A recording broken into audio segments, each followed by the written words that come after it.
Bismillahirrohmanirrohim. Assalamualaikum warahmatullahi wabarakatuh.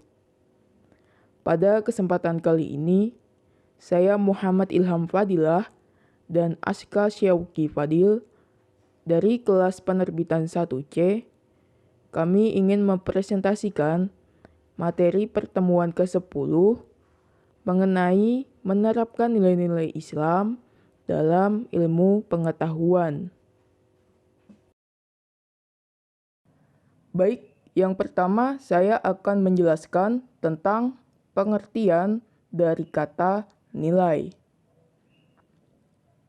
Nilai sendiri berasal dari bahasa Latin, yaitu valere, yang artinya berguna, mampu akan, berdaya, berlaku, sehingga nilai diartikan sebagai sesuatu yang dipandang baik, bermanfaat, dan paling benar menurut keyakinan seseorang atau sekelompok orang. Nilai adalah sesuatu yang memberi makna pada hidup, yang memberi acuan, titik tolak, dan tujuan hidup. Nilai adalah sesuatu yang dijunjung tinggi, yang dapat mewarnai dan menjiwai tindakan seseorang. Nilai itu lebih dari sekedar keyakinan. Nilai selalu menyangkut pola pikir dan tindakan, sehingga ada hubungan yang amat erat antara nilai dan etika. Nilai tidak selalu sama bagi seluruh warga masyarakat, karena dalam suatu masyarakat sering terdapat kelompok-kelompok yang berbeda secara sosioekonomis, politik, agama, etnis, budaya, dan masing-masing kelompok sering memiliki sistem nilai yang berbeda-beda.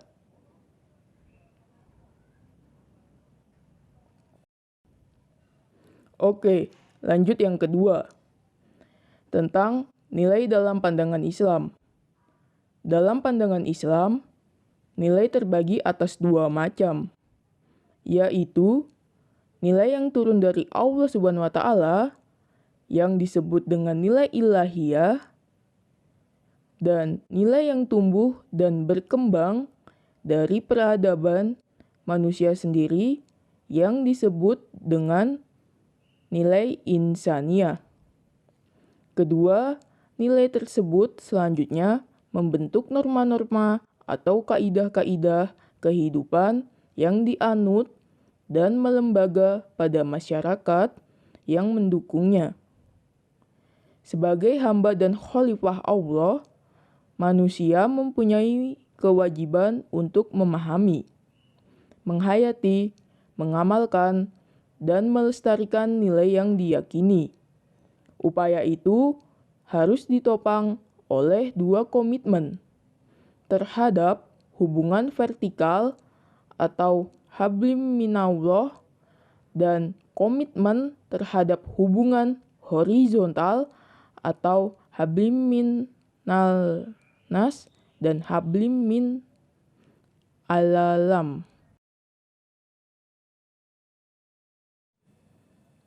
Selanjutnya, yang ketiga adalah nilai-nilai normatif dalam ajaran Islam.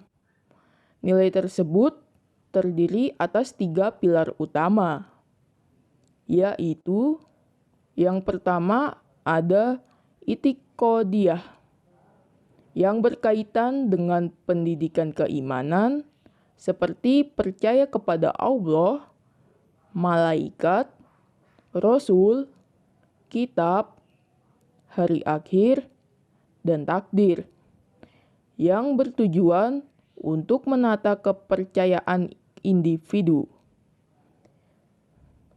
Lanjut yang kedua, ada khulukiyah, yang berkaitan dengan pendidikan etika, yang bertujuan untuk membersihkan diri dari perilaku rendah dan menghiasi diri dengan perilaku terpuji. Dan yang ketiga atau terakhir ada amaliyah, yang berkaitan dengan pendidikan tingkah laku sehari-hari, baik yang berhubungan dengan pendidikan ibadah dan pendidikan muamalah. Pendidikan muamalah setidaknya memuat 7 komponen, yaitu pendidikan syakhsiyah, madaniyah, janaiyah, murafa'at, dusturiyah, dualiyah, dan ikhtisadiyah.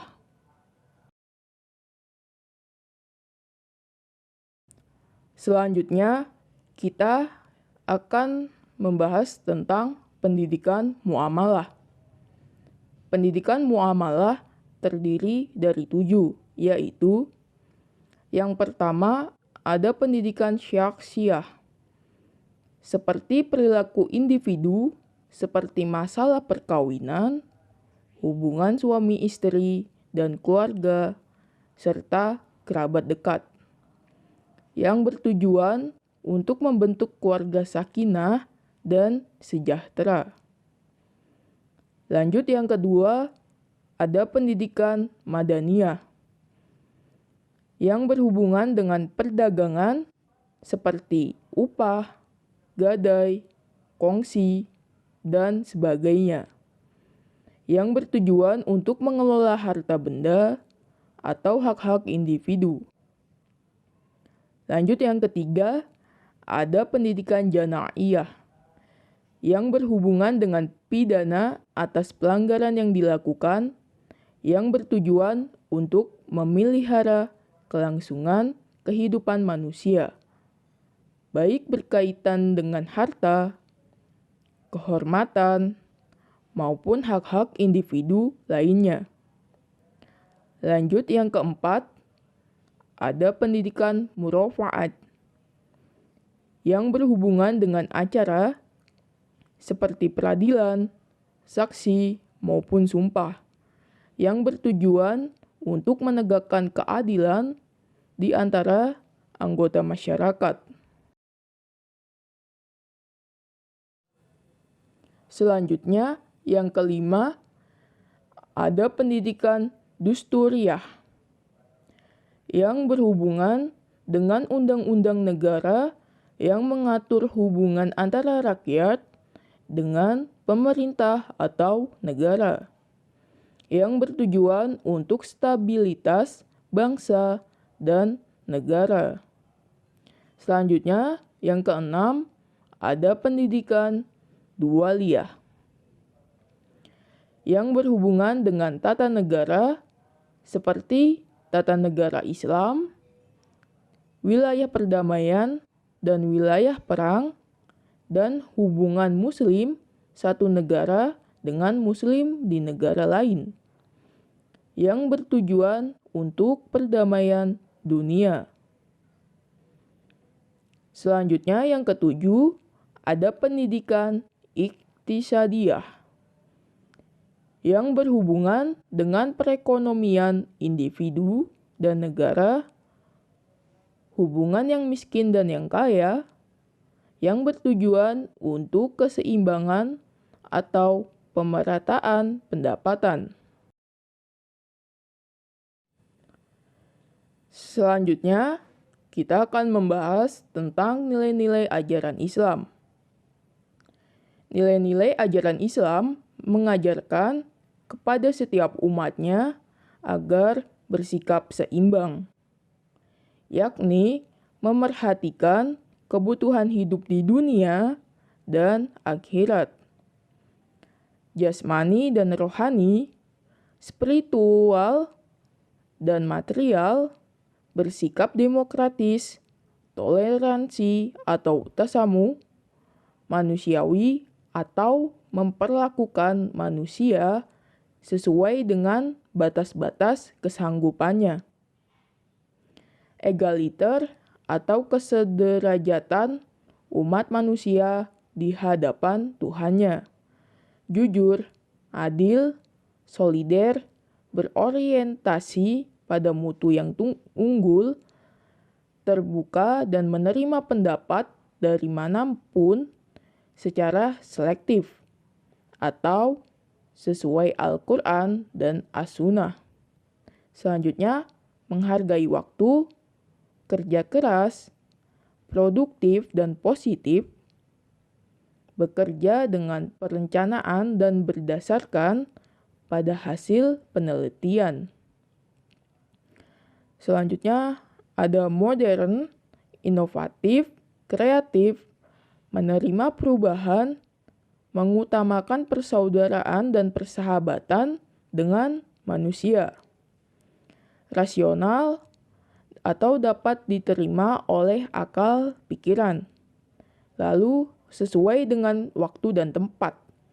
Atau solihun likuli zaman wa makan. Amanah dan bertanggung jawab atas segala perbuatannya.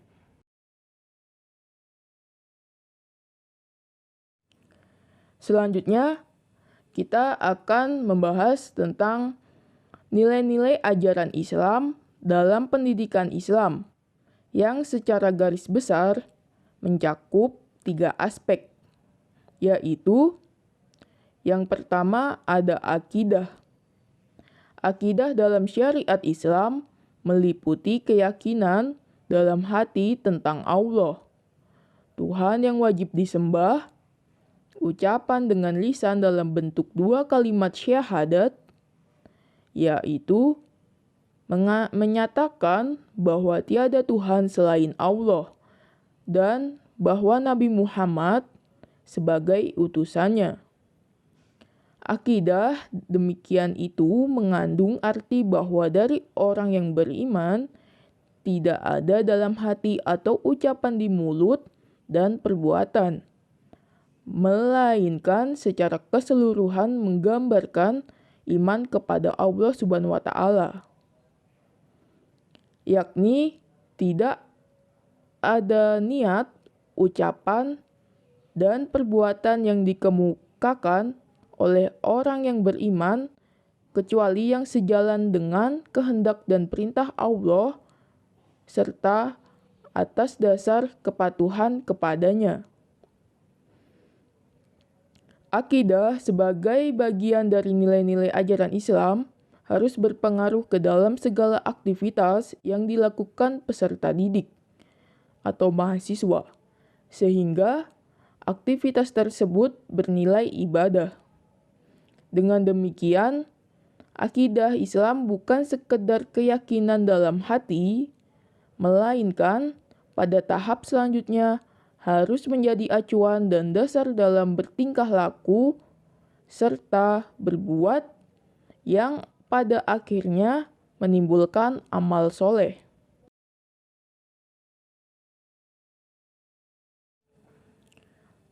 Oke, selanjutnya yang kedua yaitu ibadah. Ibadah dibedakan menjadi 2 bagian, yaitu ibadah umum dan khusus. Ibadah umum adalah segala sesuatu yang diizinkan oleh Allah Subhanahu wa Ta'ala. Sedangkan ibadah khusus adalah segala sesuatu yang telah ditetapkan oleh Allah Subhanahu wa Ta'ala lengkap dengan segala rinciannya, tingkat dan cara-caranya yang tertentu. Ibadah merupakan sifat, jiwa, dan misi ajaran Islam yang sejalan dengan tugas penciptaan manusia, yaitu sebagai makhluk yang diperintahkan agar beribadah kepada Allah Subhanahu wa Ta'ala. Sementara itu, ketenangan jiwa, rendah hati, menyandang diri kepada amal soleh merupakan indikasi kedamaian dan keamanan bagi semua hamba yang melaksanakan ibadah kepadanya. Selanjutnya, yang ketiga atau yang terakhir ada akhlak. Akhlak adalah suatu daya yang telah bersemi dalam jiwa seseorang hingga dapat menimbulkan perbuatan-perbuatan dengan mudah tanpa dipikir dan direnungkan lagi. Baik buruknya akhlak peserta didik atau mahasiswa-mahasiswi menjadi salah satu syarat sempurna atau tidaknya keimanan peserta didik atau mahasiswa-mahasiswi. Akhlak yang baik menekankan satunya ucapan dan perbuatan sesuai dengan nilai-nilai ajaran Islam. Oke, presentasi berikutnya akan dilanjutkan oleh teman saya, Aska Syauki Fadil.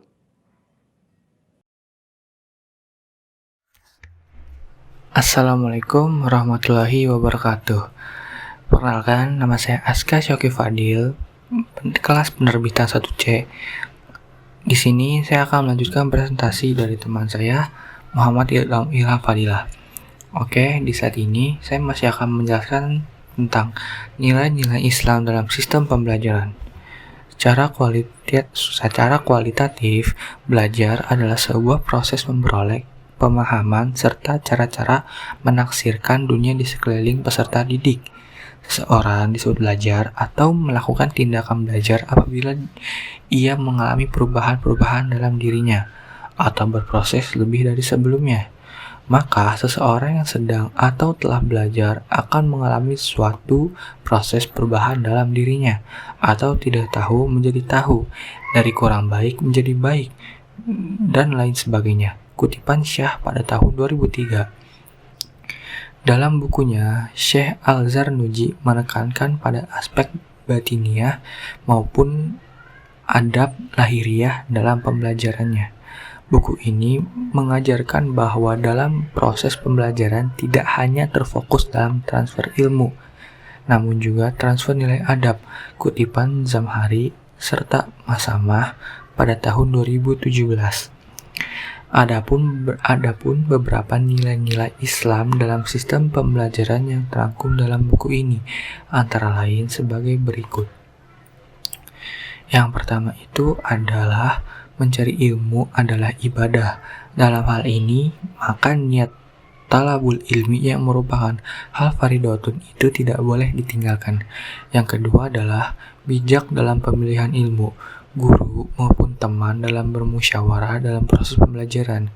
Dalam poin ini, keharusan menjaga nilai positif dalam proses pembelajaran, konsisten dan tabah serta tekun terhadap apa yang dijalani dalam proses pembelajaran.